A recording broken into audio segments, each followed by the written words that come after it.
الله الله الله الله ما لنا مولى سوى الله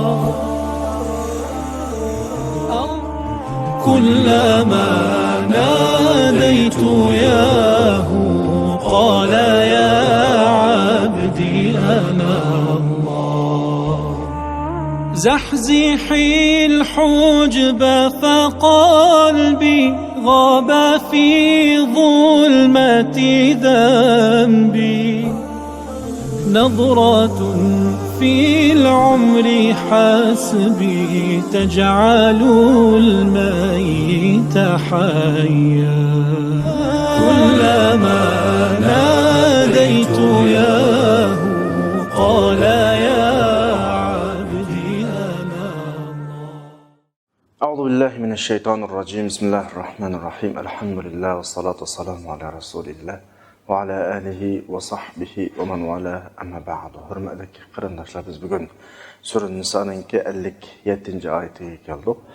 İlgirki oyatlarda Alloh subhanahu va taolo bu yo'lni rad qilgan, bu iymonni rad qilgan, bu kitobni rad qilgan kishilarga beriladigan jazo ve o cezanın bir kısım tefsilati yani bayan kılıngandan keyin ilgirki ayetlerde bu ayette hem de şunun karşısındaki bu yolunu kabul kılgan ve bu yolunun takazzası boyunca mangan kişilerge verildiğin mukafat ve o mukafatның bir kısım tefsilati bayan kılınıp devadudu Allah subhanahu wa ta'ala. Estaizu billah. وَالَّذِينَ آمَنُوا وَعَمِلُوا الصَّالِحَاتِ سَنُدْخِلُهُمْ جَنَّاتٍ تَجْرِي مِنْ تَحْتِهَا الْأَنْهَارُ خَالِدِينَ فِيهَا أَبَدًا لَهُمْ فِيهَا أَزْوَاجٌ مُطَهَّرَةٌ وَنُدْخِلُهُمْ ظِلًّا ظَلِيلًا.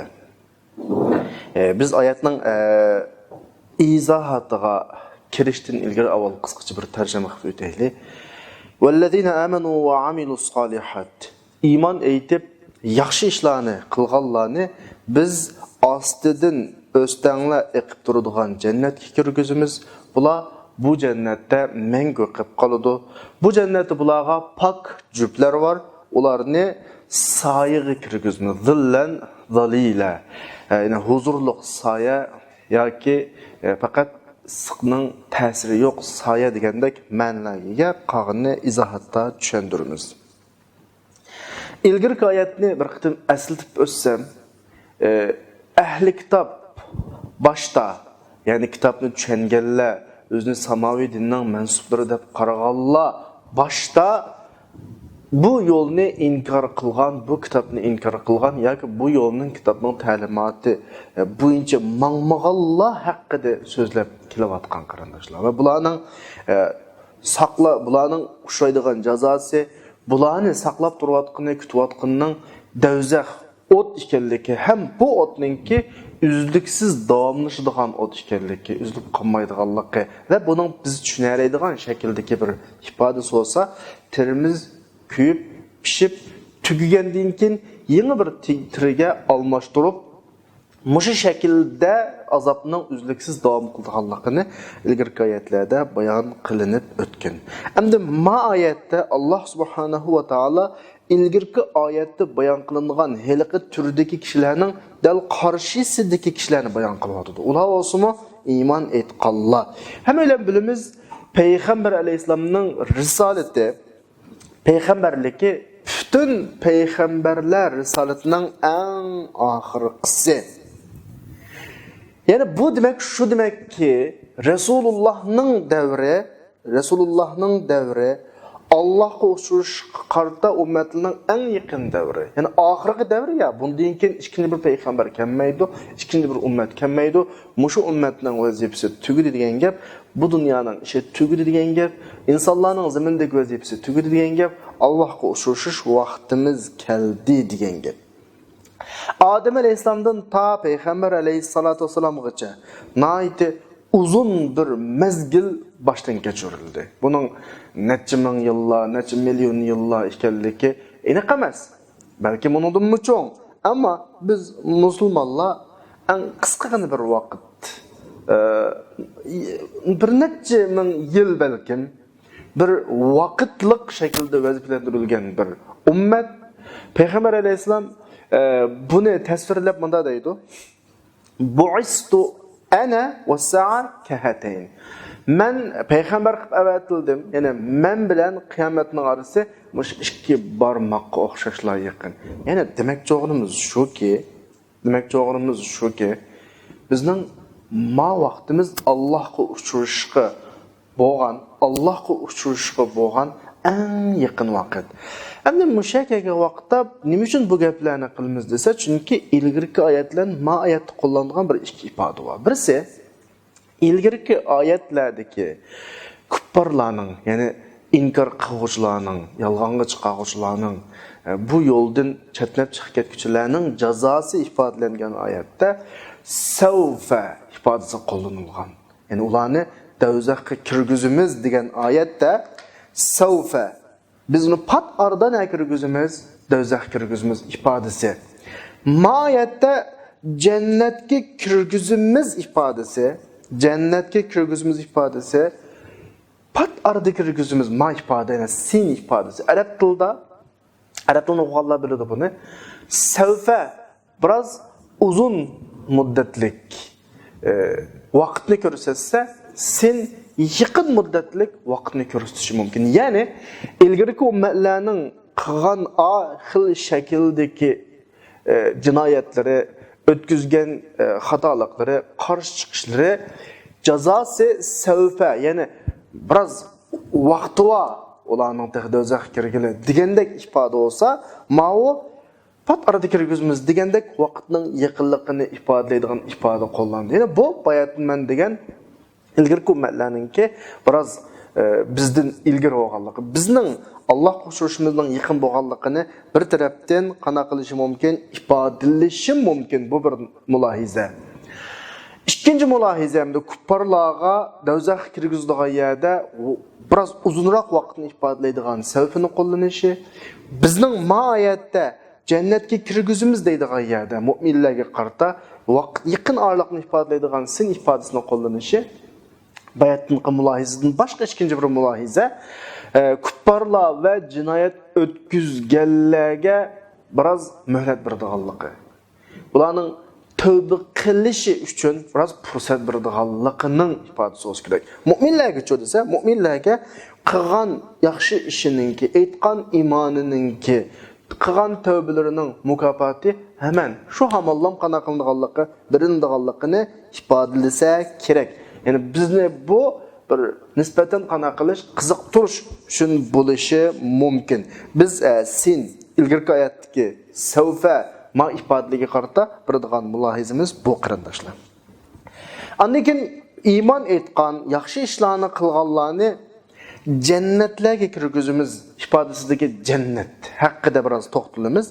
Jannat degan so'z bizning Uyg'ur tilida nuqul oxiratga mansub bo'lgan mu'minlar uchun hozirlangan mukofotning ismi degan shaklda kallamizga o'rnab ketganlik. Buni boshqa shaklda tushundirib bo'lmaydi. Ammo arabcha ifodasini surishtirgan vaqtimizda jannat degan so'zning so'z tumuridan asli ma'nosining yo'gash, ichiga elish bir odamni, bir kishi ichiga kirgan kishini. Yani boshqa yoqqa qaratmaslik ifodasi bor. Yani bu nuqtalardan kuzatganimizda jannat deganning bog' degan ma'nosi bor ya, bog' quyuq daraxtlardan tarkib topgan bir o'rin. Quyuq daraxtlar bu bog'ning ichiga kirgan odamni boshqalardan qana qilib yo'gaydi. Bu bir hukm.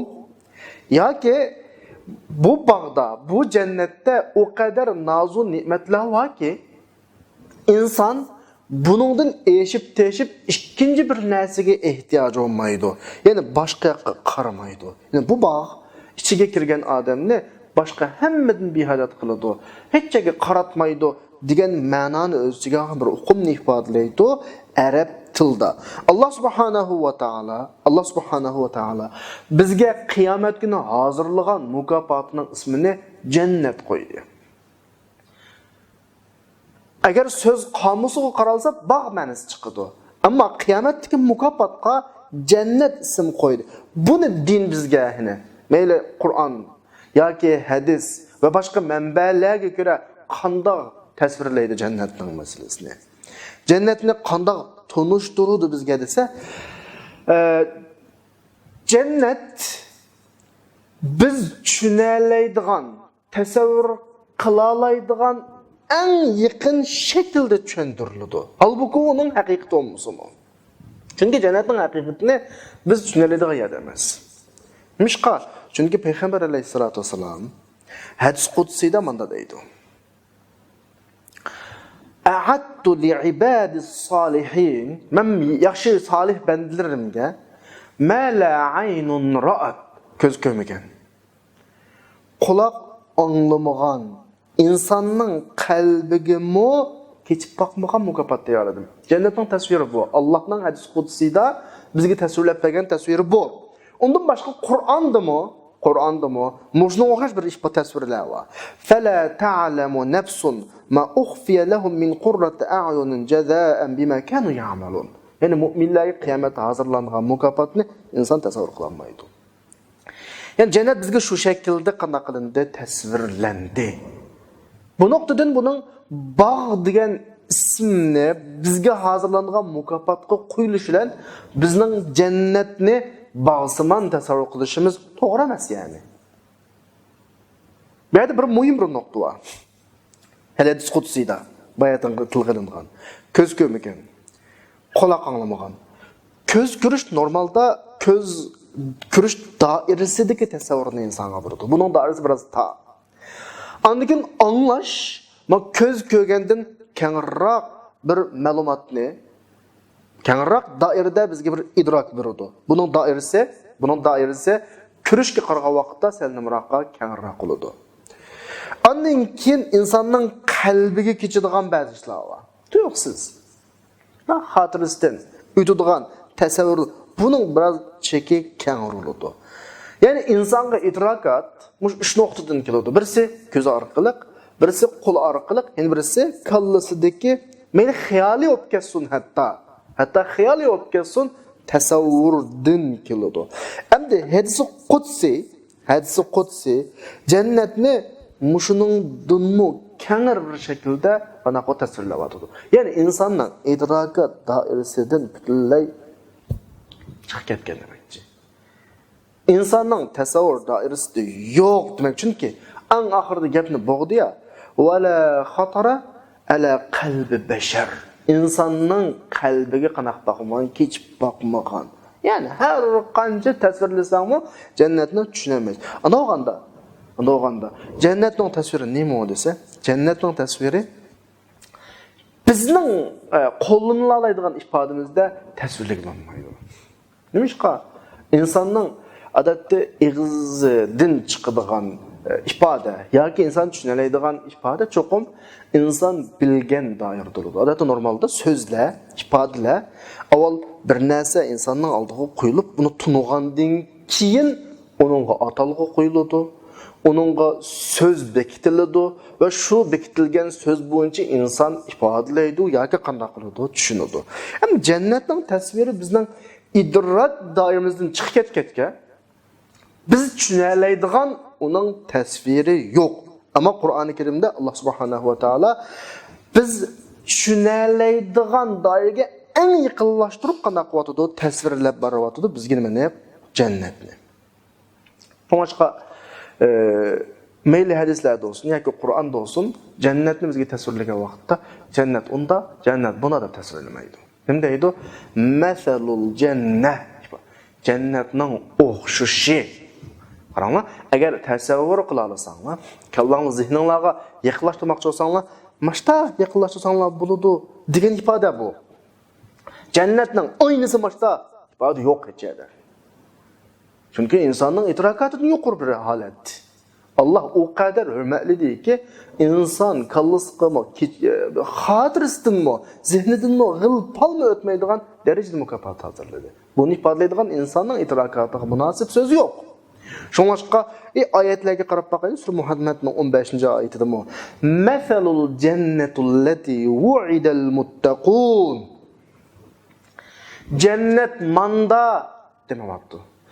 Jannatning misali Masalul cennet. Cennetin olması misali. Yani üzemez. Yani insan her qancha tasvirlab mı insan düşünemeydi onu. Fiha enharun min ma'in gayri asin. Rengi özgermegen östan var. Suyu var östan var. Normalde insan tasavvurudaki östan su aqqa vaqti normal olgan bilan şuna turib qalsa rengi özgüreydi. Ve enharun min labanin lam yetagayyar ta'mu. Sütün boğan ta'mi özgermegen östan. İnsan sütni kalıdın, tögüdün alıdı, qaşlarga saqlaydı. Saqlaş üçün bir amallarını qılıdı, ta'mi özgermeslik üçün. Ama şunda adamı ya soquşladı, ya oğludu, boğuludu, əsli tam qanmaydı. Yani bu yerde mi? Oxşmaydıgan bir təsvir var, onu göstərin. وَاَنْهَارٌ مِنْ خَمْرٍ لَذَّةٍ لِلشَّارِبِينَ Ve mey şaraplardan hazırlandığan içkiçilərə huzur bağışlaydıgan bir östən var deydi. Lakin saf həsəldin. Saf həsəl ne demek yani? Həsəllər normalda insana tağlardakı hər uğulurdan, tağlardakı hər həsəl işləb çıxardığı orunlarını, yani ki məxsus bəqilməyən firmalarını öldü. Onun diyana Əsli təbiətdəki saf həsəlin təpələşi və anda şəkildəki östən təpələşi insan təsəvvürünü quruşlar. Və ləhum fiha min kulli thamarat məğfiratun min rabbihim. Məğfiratun min rabbihim. Yəni umumi əhvalğa qarab baxanımızda ayətdəki bizə təsvirlənən özgərməz, suyu özgərməyən östən, dünyadakı östənlərin heç qanday olmaz. Rəng özgürüş cəhətdə. Bəzidə onun laylat qoyan başqa xil, bəzidə turub qilishlər, rəng özgürlükdə hər xil özgürüş əhvalı var. Təmimi şu, andakin süt məsələsi, ayətdə mey, şarap ifadəsi qollanılır. Yəni bizdən bugün günümüzdə haraq. Dünyadakı haraqlar qarğanımızda, bunun içki vaqtdagi bir xil qırtaq təmi oluşu mümkün. İçib bolğandan keyinki insanga beradigan səlbi təsirləri nöqtəsindən qarğan vaqtda ayətdə söylengəni içkiçilərə huzur bağışlar. Yani çırayı türülüp qalıdığan. Ya ki onun qırtaq tetiydiğan, ya ki işkendiyin ki onu iyileştirdiğan, aqlını yok qılıdığan ahvalları yok. Yani demek dünyadaki bizge en yakın, biz düşünələydiğan derecedeki oxştuş doğru kep qalsa, ya ki oxştuşdan bekrak ifadəlesek, cennetinin təsvirini ve zihnimizde biz bir en yıkılışalaydıgan derecede yıkılaştırılıp qalsa başta təsvirlənir. Ama ayetlerin başındaki meselul cenne ifadesi bizge şunu ifadələydi ki, təsvirlənən ifade cennetin hakiki mahiyeti aynısı emas. Aynısı kıyamet günü biz cennet kirge vaxt gördük. Bu fakat biz düşünələydiğan dairedeki mesel yani oxşi bizge kılınğan nemesi təsviri. Xuddi Allah subhanahu wa ta'ala Allah hiç tanesiga oxşamaydı Allah oxşaşdan, şirkdən münezzeh Allah. Ama üzünü insanlığa tunuşturulğan vaxtıdır. Şunda ifade kullanıldı. Allah'ın nuri ifadelemek. Məsəl-i nurihi. Sürü nurunun 35. ayetinde. Məsəl-i nurihi kemişkatin fiha misbah. El-misbahu fi zucaca. Allah'ın nuri xuddi bir tekçiga oxşaydı. Tekçide bir çırak var.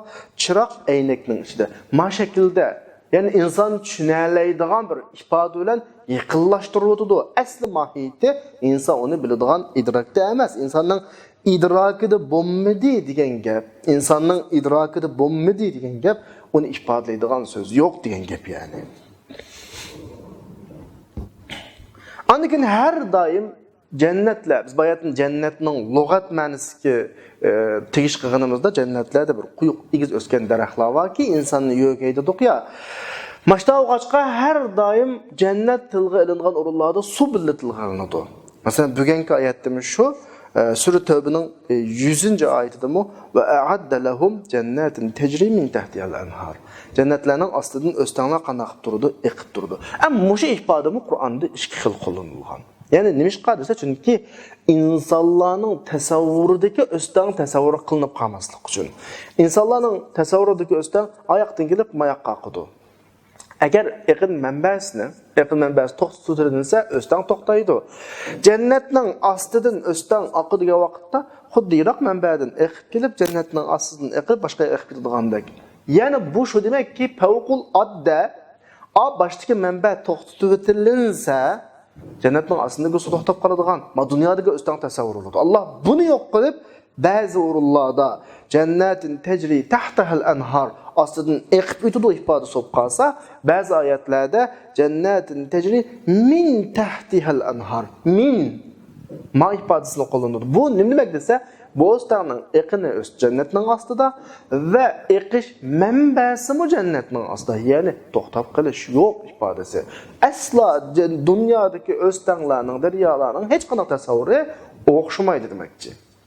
Dünyadaki o'stanlar deganimdek bir manbaga ega va eqiniga bir ega. Jannatning o'stanlari olsa, manbasi o'zidan, eqinimiz jannatning ostidan oqadi. Demak, bu yerda qo'rqish yo'q bundan davodidir. Ondan keyin oyatning oxirida xolidina fiha, jannatda mangu qoladi ifodasi. Yanıla bizning kalımızdaki dünya nimetleriga o'xshab qilish tasavvurini yo'q qilish. Dünyada insonga bir nimet berilganida, ya o inson o nimetdan ajrab ketadi, ya o nimet o insondan ajrab ketadi. Dunyoning nimetlarining hammasi shuna. Dunyoda yo'qolib ketmagan nimet yo'q. Ya igisi nimetdan yo'qaydi, ya nimet igisidan yo'qaydi. Ammo jannatda bizga berilgan nimetning tasavvurichi yo'qolmaydi. Xolidina fiha, mangulik. Ondan keyin oyatning oxirisi diyana وَلَهُمْ فِيهَا أَزْوَاجٌ مُطَهَّرَةٌ Pak cüpler beriladi deydi. Muşu orunda bizning diqqatimizni tortgan bir nuqta qarindoshlar. Cüpler ko'plik ifodasi qo'llanilgan. Ondan keyin pak degan ma'sufatda yakki birlik ifodasi qo'llanilgan. Bilasizlar, mayli Uyg'ur tilidagi grammatika yoki arab tilidagi grammatikada sifatlanguchiga mos shaklda kelish kerak. Lekin bu yerda cüpler köplük, pak, yakka. Ma ifade qo'llanishi bizning tasavvurimizdagi, ya'ni dunyodagi cüpler tasavvurini yo'q qilish. Dunyoda kishi bir necha ayollarni to'y qilib qilishi mumkin. Masalan, 2, 3, 4 degandek. Bu bir necha ayolining xo'y mijozi boshqacha chiqadi, farqli chiqadi. Undan keyin ba'zi yaxshi bo'lib qolsa, ba'zi nachar chiqib qolishi mumkin. Bir odamning 3 ayoli, 2 ayoli, 4 ayoli bor deganimizda, birisi yaxshi chiqsa, yana birisi yaxshi chiqmasligi mumkin. Birisi ko'nglini xo'sh qilsa, yana birisi ko'nglini beorom qilishi mumkin. Ammo jannatdagi insonga berilgan o juplarning hammasi o'xshash darajada. Poklik darajasi aynı daraja. O'xshash daraja. Ya'ni xuddi bir odamdek nimaga ega, poklikga. Bu dunyoda biz tasavvur qilmaydigan bir hol yani. Meni demak jo'g'ini shuki, jannatda berilgan bu jup ne'matimi dunyodagi biz tushunayotgan juplarga o'xshamaydi. Dunyodagi juplarda to'qiya, bayatınqidek masalalardan boshqa yana balki o'rtadagi kundashlik masalasi, bir-birini dushman qilish masalasi, o 2-3 ayollar qoldim degan kishi balki kuni jidal arish masalan o'zaro o'tirdagi husumatlarga hukm chiqarishlar o'tishi mumkin. Ammo jannatdagi o juplarning bayatdan deyilgandek sifati o'xshash. Mutahhara, ya'ni xuddi yoki bir odamdek bir tasavvurga ega bo'lsa, ya'ni boshqa bir oyatda va naza'na ma fi sudurihim min ghil o'tirdagi hech qanday bir adovat, yomon qarashlarning hammini qalbidan tortib va to'qladin ifodasi var ya jannatda, jannat ahlininki. Bundan bularda dunyodagi ko'riladigan ahvollarning, salbiy ahvollarning hech qanday qanaqolmaydi, ko'rilmaydi. Ondan keyin oyatning oxiridagi, ya'ni va nudkhiluhum zillan zalila. Biz ularni soyaga kirgizimiz ifodasi. Zil arabchada soya degan ma'noda, zalil arabchadagi har qanday bir narsani ta'kidlamoqchi bo'lsa keltiradigan bir ifoda. Xuddi Uyg'ur tilida oqni bakroq ta'kidlamoqchi bo'lsak, nima deymiz? Oppoq, qapqara, sapsariq, masalan, qapqizil degandek ifoda, soyning favqul oddiy insonga huzur bag'ishlaydigan bir soy ifodasi. Buni endi sizlarga tushuntirishda qiynalmayapman Uyg'urcha ifodalarda. Masalan deyli bir tamtı aptapqa nisbatan bir soy hisoblanadi. Sahrada ketsek bir tamda bir sursak, qishda o'tsaq, uning soyasi tushib bizni quyosh nuridan saqlaydi. Bu bir soya. Endi bük bir daraxtning ostida o'tasaqmi soya, lekin ikki soyaning farqi bor. Mau bir qatlam soya, au qat-qat soya, yupurmoqlar o'zaro bir-biriga kirishgan shakldagi soya. Mushu balkim oyatdagi zil, zalila, ya'ni ta'kidlangan soyaning ifodasi bo'lishi mumkin. Xuddi bizning hozirgi uylarimizda bina uylarninki eng usti qat bir qatlam o'g'zi qilib qo'ysa, quyosh nuri bevosita tushib, uy qizib qilish ehtimoli bo'lg'achqa, o'g'zining ustidimi bir qat chati qat soladi. Ya'ni soyavan qat deb uyning o'g'sini issiqlikdan saqlaydigan bir qat. Ya'ni qo'sh soyavan mushuna ifoda bo'lishi mumkin. Yoki bir uy, mesela bir chedir desak, bizni quyosh nuridan saqlaydigan soya, bu chedirning ichida havo tangshiga cho'p qolsa, bu soyiningmi bir huzurliq soya. Bu xil shaklda, ya'ni Alloh jannatdagi bizni kirgizadigan u soyini dunyodagi hech qanday soyaga o'xshamaydigan shaklda ta'kidlangan, ya'ni insonga huzur bag'ishlaydigan bir soya shaklda qanday qilyotdi, tasvirlayotdi qarindoshlar.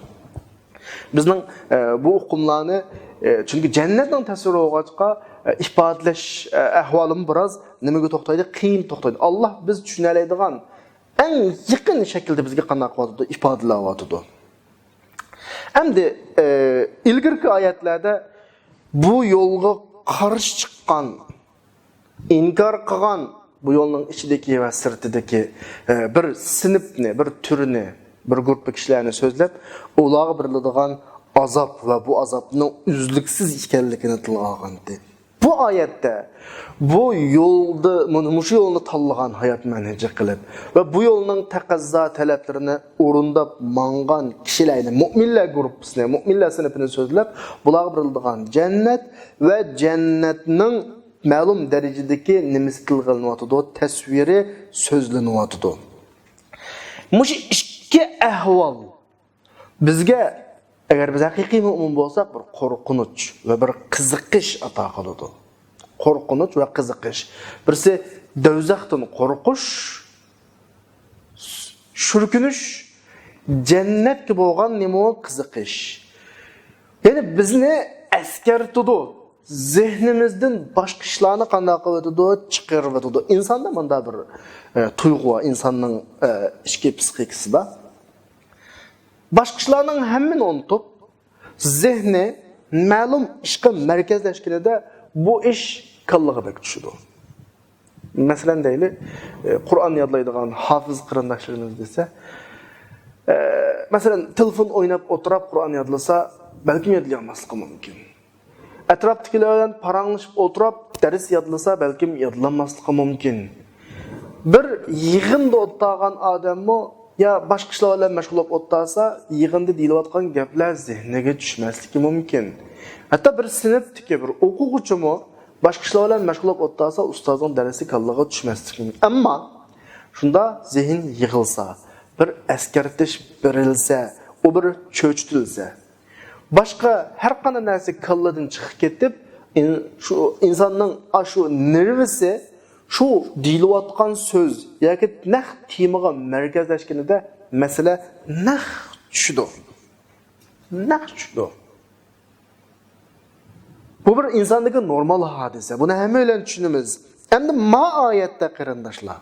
Ma oyatda bizga do'zaxning tasvirlari va bu do'zaxga kiradigan kishilarning ahvollari tilg'alandi. Ve cennetin tasviri ve cennet kirdiğan kişilerin ahval tilg'ilindi. Eğer biz hakiki Allah'a iman etkan kişiler olsak, yukarı do'zaxning tasvirlaridan tinimiz sho'kinadi. Allohga sig'inib panoh tilaymiz. Uningga kirmaslik uchun nima qilish kerak haqida zehnimizga bir savol paydo bo'ladi. Jannatning tasviridan bir xil suyunimiz, qiziqimiz va mushu jannatga qanday qilsak kirgili bo'ladi deydigan bir xil tuyg'u paydo bo'ladi bizda. Ya'ni xulosalasam zehnimiz bir yerga yig'iladi. Dal mushu zehnimiz yig'ilgan paytda Alloh subhanahu va taolo bir insonning butun hayotiga ta'sir ko'rsatadigan, hatto islomning umumiy prinsiplarini üzgü, mujassamlagan, İslam nima, iman nima desak, shu bir og'iz gap bilan tasvirligi bo'lgan intayin muhim masalalardan bir nechini bu zihnimiz yig'ilgan paytda bizga demakchi bo'lyotdiki, 58-oyatda dal biz shu masala haqida mazmunlarga kirimiz qarindoshlar. Bu qadar masalani sizlarga muhimlik nuqtirishning sababi chunki masala atalg'i nuqtasidan qarasak, nayt oddiy biz sal qaraydigan masala. Ammo bizga islomning asosiy prinsiplarini tamsil qiladi. Bizning hayotdagi umumiy ishlarimizning hammasining boshdan oxirigacha yaxshi bo'lish, yaxshi bo'lmasligi mush hozir tuvandagi oyatda deyilmoqchi bo'lgan, so'zlanmoqchi bo'lgan hukmlarga favqulodda munosabatli qarindoshlar. Alloh subhanahu va taolo bu oyatda shunda da'vatida innalloha ya'murukum an tu'addul amanati ila ahliha va idha hakamtum baynan nasi an tahkumu bil 'adl innalloha ni'ma ya'izukum bi innalloha kana sami'an basira. Allah sizlarni hamda yuqorqi do'zaxning tasviri, jannatning tasviri, do'zax kirdiganlar, jannat kirdiganlar bayon qilinib bo'lgandan keyin bizning zehnimiz yig'ilib, Alloh nim desa shuningga hadiydigan bir holat keldik ya. Alloh muhim masaladan birini bizga da'vat etdiki, Alloh sizlarni omonatlarni o'z ahliga ado qilishga buyuryapti. Kishilar o'tirisida hukm chiqargan vaqtinglarda adillik bilan hukm chiqishga buyuryapti. Alloh subhanahu va taolo sizlarga eng yaxshi vaznasiyat qilyapti. Allah hamma ishni anglab turg'uchi va ko'rib turg'uchi. Oyat oddiy, omonat, adolat biz quloqlarimiz anglab hammadan eg'iz deydigan bir masala. Ammo masalaning negizi nada? Qani oyatning izohatiga qarab boqaylik qarindoshlar. Endi Alloh subhanahu va taolaning omonatlarni ahliga qaytirish, ahliga ado qilish bu so'zi bütün hayat vazifəsinin en qısqa şəkildəki anlatılışı. Çünki amanətinin en yüksək dərəcəsi Allah qoyğan iman, en tüyünü olsa bir insanın üzüdəki haqq hüquqlarına qana qilish, joyida ado qilish. Ortada başqalarının haqq hüquqi var, onun haqq hüquqi var, bunun haqq hüquqi var. Yuqorisi Allah qo'ygan. Ondan bir insanın bütün hayatı əməliyyatda amanət. Amanət degan nima? Avval mayadan kelaydi. Amanət men ega olgan, mendeki başqalarının haqqı amanət oludu. Amanətning eng çoğ afzalligi, alohidligidan birisi nima desanglar, men şu amanat olgan men şu amanatni ado qilish, ado qilmaslik ixtiyorligiga ega. Menda bir erkinlik var. Yana bir alohidligidan birisi amanat bunda hujjat yezib berib, talun yezib berib, başqalarını guvoh qilib olgan narsam amanat emas. Hujjat yo'q, talun yo'q, isbot yo'q, guvoh yo'q. Faqat bu mening vijdonimga tashlab qo'yilgan narsa amanat bo'ladi. Eng cho'ng alohidligi yuqorqilar yani. Shunga amanatni Alloh osmon, zamin, odatda zamindagi bütün mavjudot 3 turli qiladi qarindoshlar. Birisi jonsizlar, ikincisi o'simliklar, uchinchisi jonliqlar. İnsan şu jonliqlar turining ichidagi eng ulug'i. Mush amanatni ustiga olganlik nuqtadan.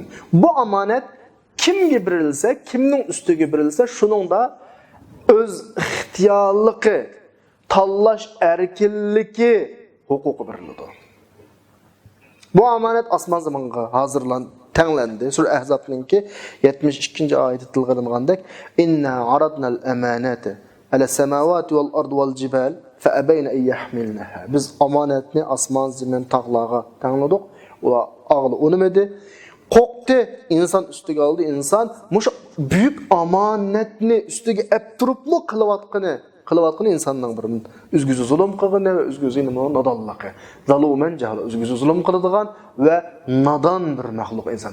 Yani amanet meselesi her göz bir misalla düşündürək. Bir adam özünün ballarının içidən ma'lum birisiga oilaning tijoratini qanaqamoqchi bo'lsa, topshirmoqchi bo'lsa, buningga butun boyliqlarining kontrolligini topshirib beradi va shuning bilan birga mushu oilaning butun tijorat mas'uliyatini ustiga oladi. Qagan tuqqanlarçı kontrolluqini topshirilmaganlarga anda sual so'raqmi yo'q va imkoniyat yo'q. Shunga o'xshash maz zimindagi mavjudotlar ishida insondan boshqa nurg'un mahluqotlar bor. Bular insonga o'xshash omonat yuklanmagan bo'lg'achqa insonga o'xshash imkoniyat berilmagan. Bu imkoniyatning eng cho'ngi o'zining qiladigan, qilmaydigan ishni o'zining tanlash ixtiyorligi. Masalan, quyosh tanlash erkinligi yo'q. Har kuni mashriqdan chiqib mag'ribga ketish majburiyati va o'zining vazifasini ado qilish majburiyati bor. Havo mushu, suv mushu, dunyodagi butun mavjudotlarga qarab bakılan insondan boshqa hammasi ustiga tushgan vazifani shu belgilangan bo'yicha qilishga majbur. İkinci bir tanlash nimasi yo'q, imkoniyati yo'q. Illaki inson. İnsonga ziminda Allah'ның sözünü yuqori qilish va ziminni boshqarish, ziminda igidorchilik qilish, avod qilish vazifasi berilgan bo'lg'achqa huquq berilgan. Bu huquqlarning eng cho'ngi insondagi tanlash huquqi va butun mavjudotlarning inson uchun xizmat qilish huquqi. Mana bu omonatningki eng cho'ng omonat qarindoshlar. Eng cho'ng omonat.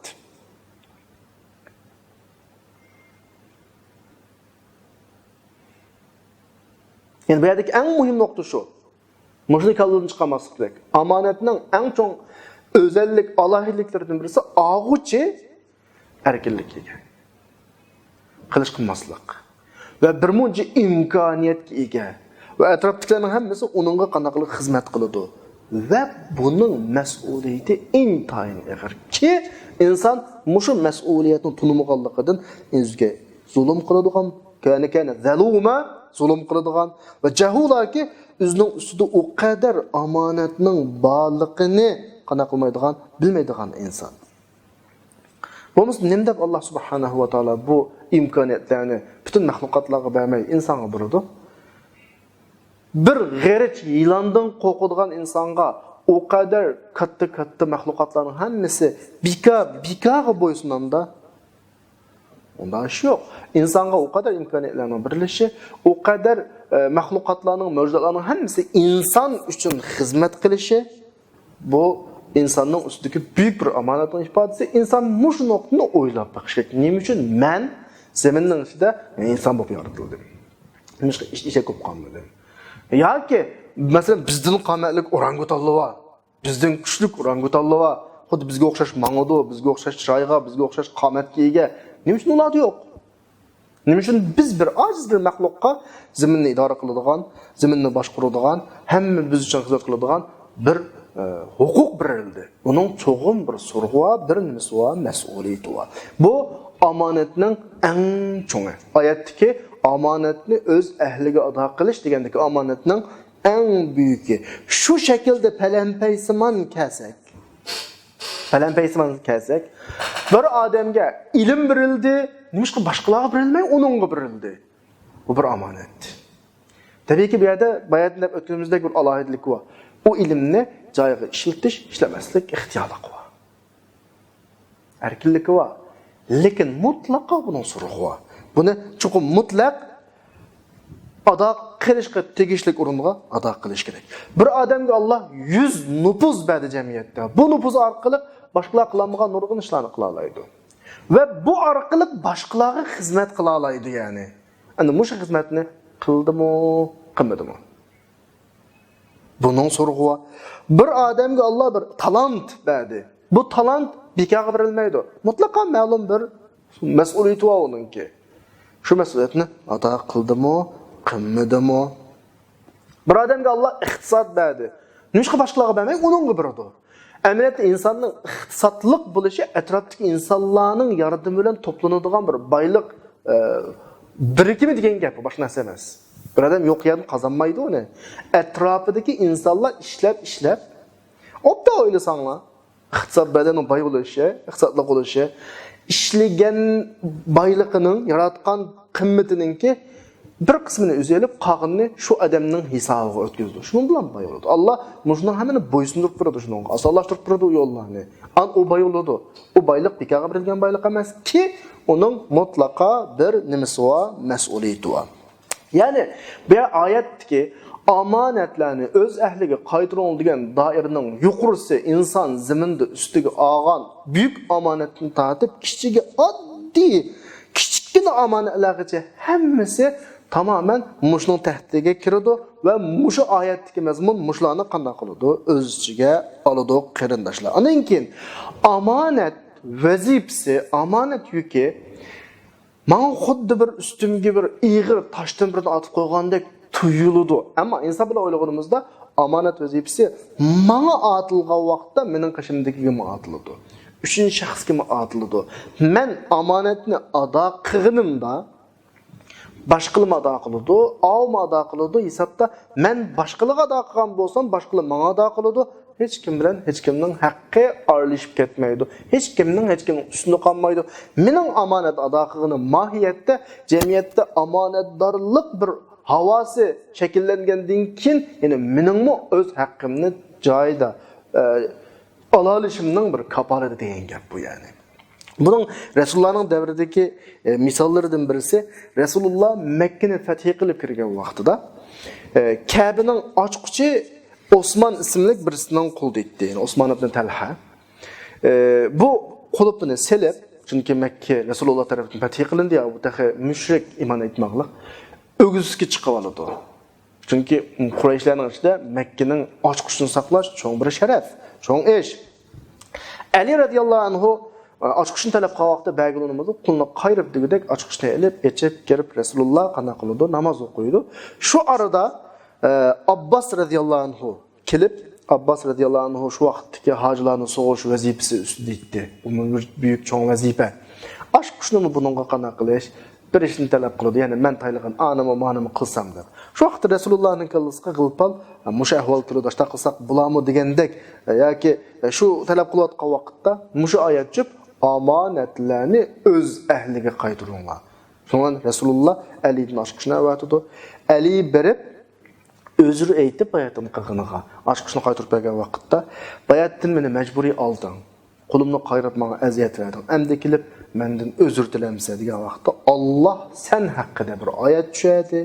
Dəb ayetini oxub bergen. Şunu olan, Həliqə Osman ibn Talha, şu vaqtda Müslüman bolğan, Cibrail, düşüp Resulullah şuna haber vergen ki Mekke'ninki mengülük şu açıkçını saklaş, bunu Arapçada sada ne deydi? Muşu vazifesi Osman ve Osman'ın ballarında kıyamet kadar mengülük buluduğallıqını haber qilgan bir ahval var. Ondan keyin amanet meselesi ayetning birinci mazmunida, birinci qismida qana qilindi, tilga ilindi.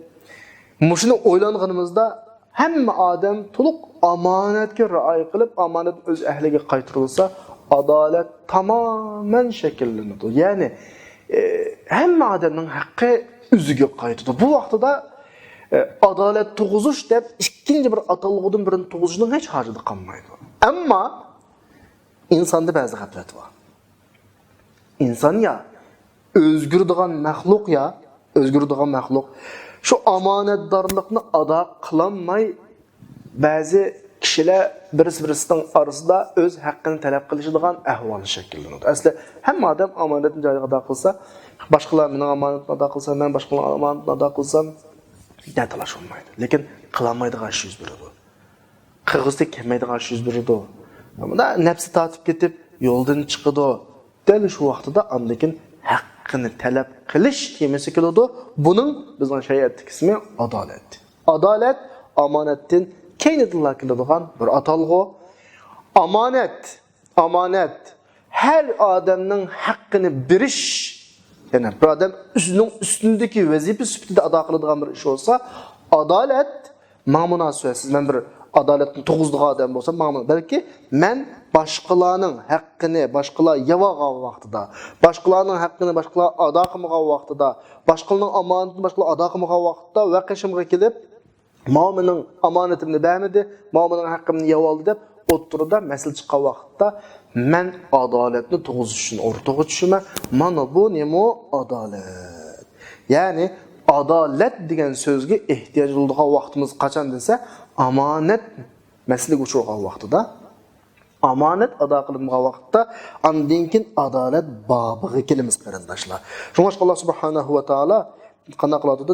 insonga ba'zi turib kep qoladigan g'afillik, yo'ldan chiqish, omonatni ado qilolmaslik ahvollarida yuz beradigan ahvollarga qarata nima deyotdi?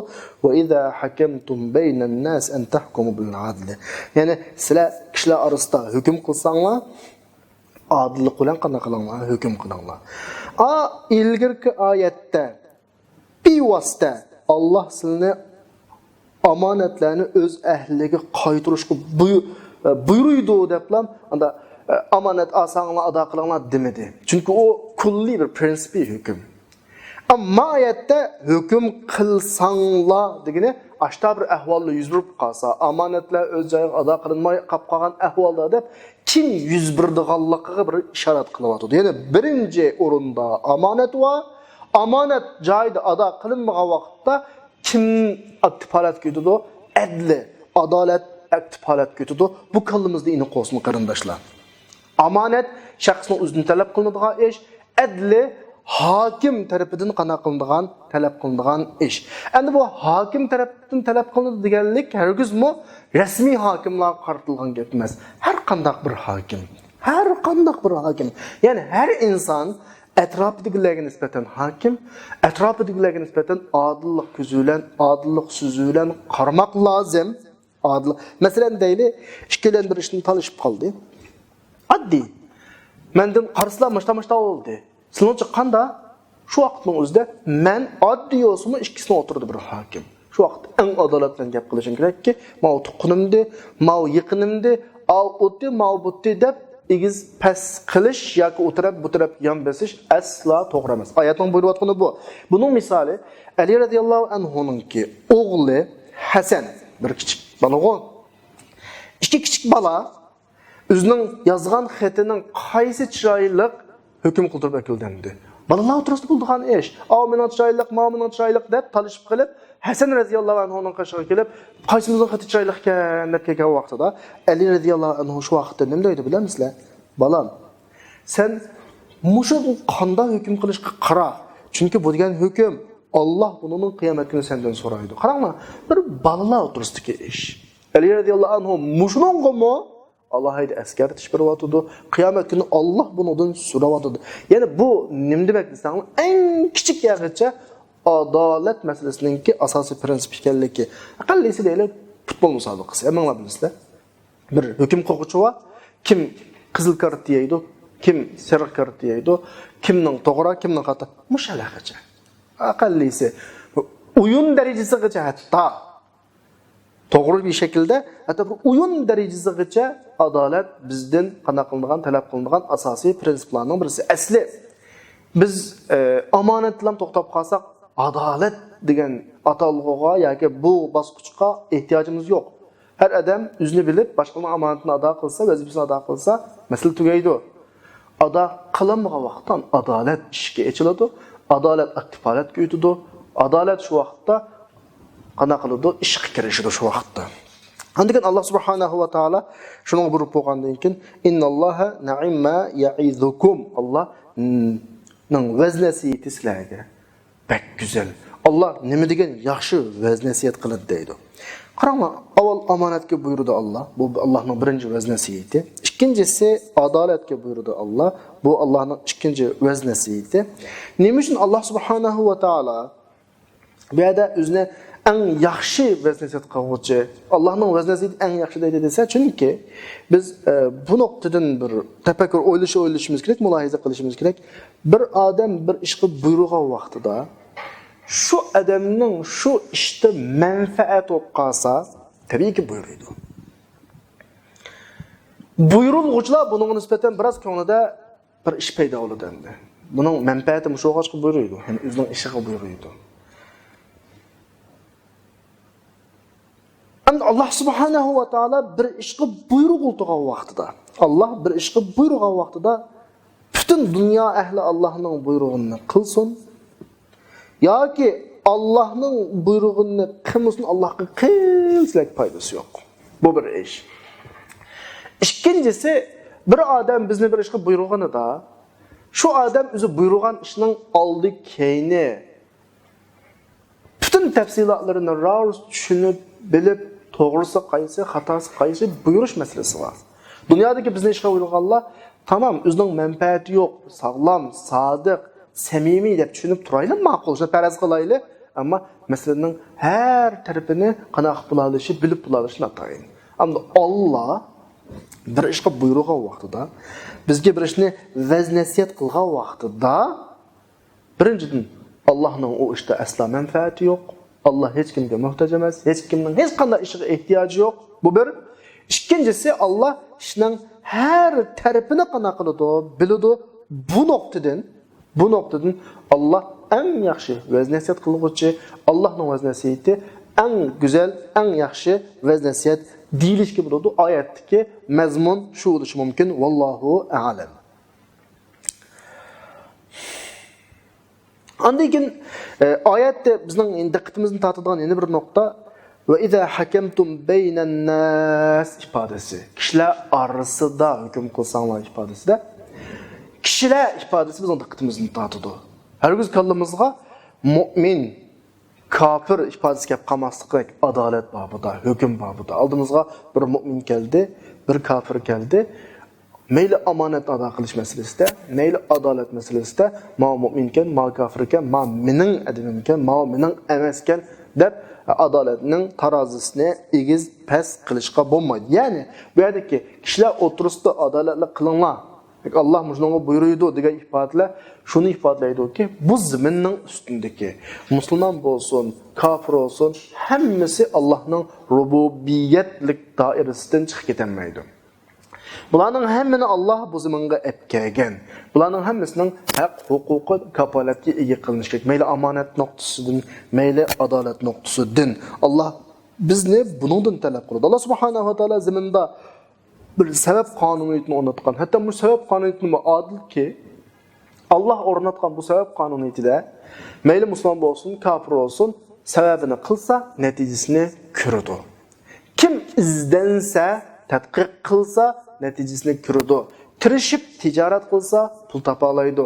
Tirishib o'qisa, bilimga erishalaydi. Bu Allohning zimindagi adolati va bizni mushu xil shaklda odillik qilishga Alloh subhanahu va taolo qanday qiladi? Buyuruydi. Bizga Rasulullohning hayotida mushu adolat bobiga qarata bir o'rnak misoldan birisi bor. Madinada kishilarning birisi bir sautni o'g'irlaydi. Bir musulmonning sautini. O'g'irlovchi musulmon, o'g'irlanuvchi musulmon. Sautni o'g'irlab apirib bir Yahudiyning uyining qishig'iga ko'mib qo'ydi. Kin sautning egisi sautini izlab jang kiymam shu vaqtga muhim narsalarning birisi. Oxirsida Yahudiyning qishini topdi. O'g'rini tutgandan keyin o'g'ri yaqma o'g'irlamadim deb o'zini inkor qilib, qasamlarni qilib, uning keyinidan bu iz qo'g'lab berib aş kümülge orunu tepip, o Yahudi onunla şübhisi güçüp, Yahudi tarafdarındakiler ya bunu palana ekip kömgende ya maşta bir ahvalga kelgan vaqtida haqiqatda o'g'rilik qiluvchining qabilasi jamiyati Rasulullahning qashiga kelib shafaat tilaydi. Endi ma'o musulmon, bir Yahudi ma'o rasvo bo'lib Yahudi aqlinib qoldigan ish qilmasin. Shu vaqtda Rasulullahning qilgan g'il pal musha ahvol kechgan vaqtida Sura Niso'ningki 105, 106, 107 oyatlari Rasulullohga tushdi. Nima deydi? Inna anzalna ilaykal kitaba bil haqq. Biz sana kitabını haq bilan tushirdik. Kishilar orasida Alloh sana bildirgan hukmlar bilan hukm qilishing uchun sen xoinlarga yon basma da'vatudi. Allohdan mag'firat talab qil, Alloh kechirguchi. Sen xiyonat qilayotganlarning tarafini ap turib munozaraga tushma. Alloh xoinlarni, jinoyatkorlarni yaxshi ko'rmaydi. degan mazmunda oyat tushyapti. Ya'ni oyat gerçi mesele Yahudi ile Müslümanın oturduğu mesele olsa mı, adalet kim tarafı olsa şunun tarafını al. Sen bir Müslümanların peygamber olur, sütüden Müslümanların o adalet babında konuşulmanın haceti yok. Adalet hem ademge okşaş digen bir şekilde ayet adaletinin ölçümünü İslam'daki ölçümüzge kanak vatıdı, bayan kıpır vatıdı. Emniyette biravdan da dünyada onu rasvo olmasın, Müslüman emasken, Müslüman edemli, Müslüman emas adamdan aldığı rasvo qilmayli, bir gayri Müslümanның onu kütəlib qalmasın deb haksız bir şekilde hüküm qilganimiz bilan qiyomat kunisi shu dunyoda biz kutamoqchi bo'lgan o'rin yoki saqlamoqchi bo'lgan rasvolikdan qiyomat kunisi qutula oladi bu odam. Tabiiy qutlanmaydi-da. Davotida ya Sura Niso'ning 109-oyatida ha antum haulay jadaltum anhum fil hayatid dunya. Tamam, bularni sizlar dunyoda qo'g'daymiz deb bular haqida munozir qildinglar. Ammo qiyomat kunisi ular haqida kim munozir qilar? Kim jidal qilar? Qiyomat kunisi ularni kim qo'g'dar degan mazmunda oyatda bizga adolat bobidan dars beryapti.